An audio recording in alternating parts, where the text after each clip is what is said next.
Hey everyone, this is Kevin Schmidt with Pacific House Mission, going through the backstory of our next study in our series Voice of Paul and Luke. So right now we're on Acts chapter 20, verse 3. So Paul is actually in the city of Corinth, and he's at the tail end of his third missionary journey and at the end of all his escapades across the East Mediterranean region. And so he's looking for a new place to launch missions. So he writes the book of Romans as his calling card. And you should check out the backstory in our previous study and our previous video on this because it's all pretty interesting. But part of his calling card is the study that we're going to go through today, which is he's going to lay out to the Romans his gospel of faith in Jesus Christ. So this is Paul's explanation. In fact, in the New Testament, this is the lengthiest or most thorough addressing of what faith in Christ really means. And, Paul has a way of skipping around different ideas and, connecting different dots, and sometimes it's hard to track him. And so what I want to do is I want to give two kind of interpretive keys. They may not be the most important things in the whole book of Romans, but if you can keep yourself zeroing in on these two ideas or get them up front and then read his stuff, whenever you have a question about what he's talking about, go back to these two things and say, oh, okay, I can see how they sort of fit together, right? But the first one is that faith in Christ is the only strategy that successfully accomplishes or brings about the righteousness of God into our lives. And the reason is because it has a certain kind of character to it. And the character is that you're humbly and honestly doing business with God. I mean, you're trusting in Him instead of vaulting yourself up as the end-all be-all. So that's point number one that he makes over and over and over again, is faith in Christ. There's a bunch of different ways you can bring or attempt to bring the righteousness of God into your life. But faith in Christ is the only way it's going to get done because of that humble character about it, doing honest, genuine, heart-to-heart business with God, okay? And everything pretty much that he writes and says attaches to that. The second point, though, is that there are other belief systems. And you really see Paul camping out on the idea, of the law of Moses a lot, but also the conscience of the Gentiles. And it really in view is any belief system. There are other approaches that have to do with the righteousness of God. That is not faith in Christ. They're not as good, but they also have a different purpose to kind of alert you to the righteousness of God. So you might pay attention to the fact that you gotta wrestle with it, honestly. So these other approaches, they teach us about the righteousness of God, but that's not what faith in Christ only does. It brings about the righteousness of God in our lives because of that humble character and the approach that we have then towards God. But in the study, there's two shorter sentences that kind of cover that, and then we go through these different verses between chapters 1 and chapter 8, and you can take all the different things that he's talking about, and if you have a question, I'd go back to these 2 points and see where it fits, and it'll all start to be making sense, okay?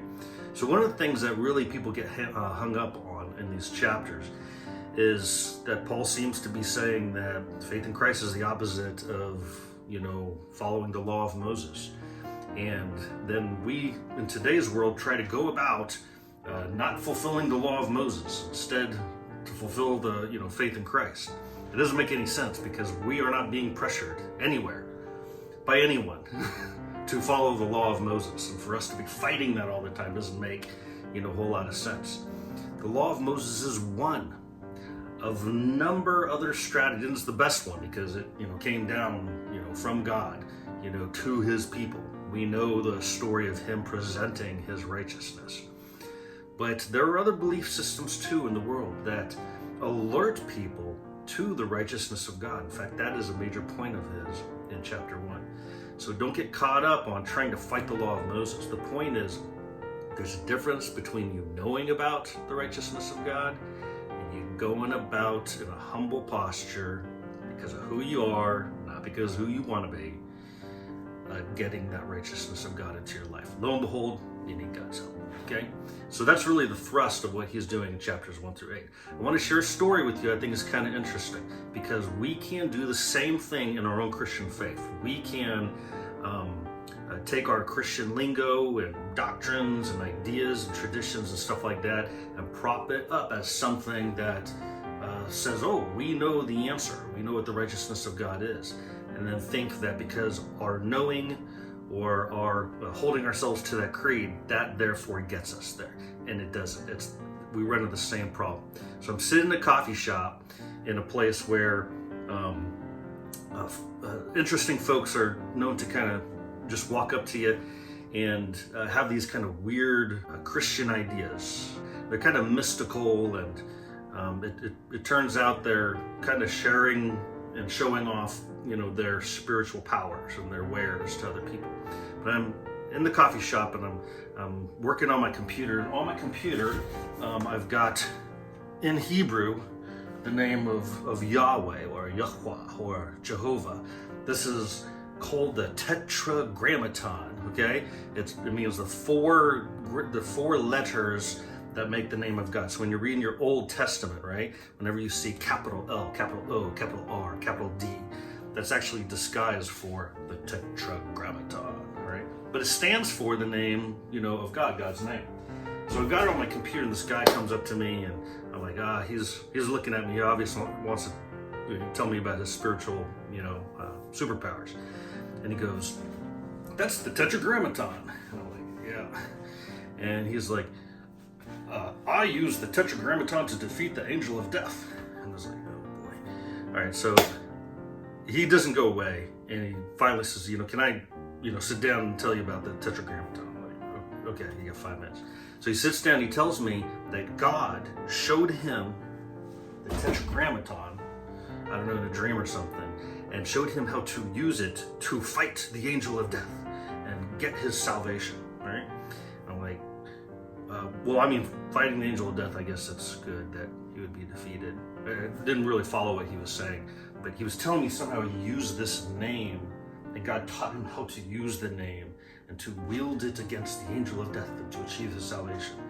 And I was like, do you mean that God, defeated the angel of death and, he gave you his salvation? He was like, well, no, I did.